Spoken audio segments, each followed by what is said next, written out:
Nyinyi mnajua ile mambo yanaendelea Kenya, si ndio?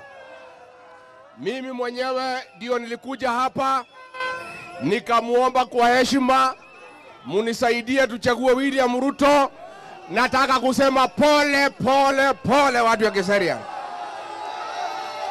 Huyu jamaa tulimchagua akageuka akakuwa muongo. Ni muongo si muongo? Ni muongo si muongo? Kasongo aende asiende? Kasongo aende asiende? Wangapi wanasema Kasongo aende, Kasongo aende, Kasongo aende, Kasongo aende?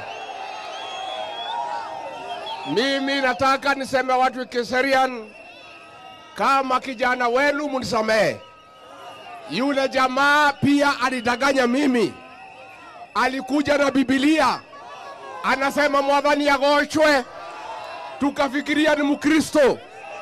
Kumbe alikuwa ni fisi amevaa ngozi ya kondoo. Alitudanganya, hakutudanganya. Sasa Kenya imejaa uongo. Alikuwa ametuambia ataweka sisi pesa kwa mfuko.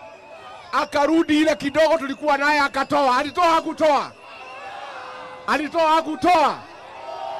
Kwa hivyo sisi tumeamua tunaunda chama yetu ya siasa.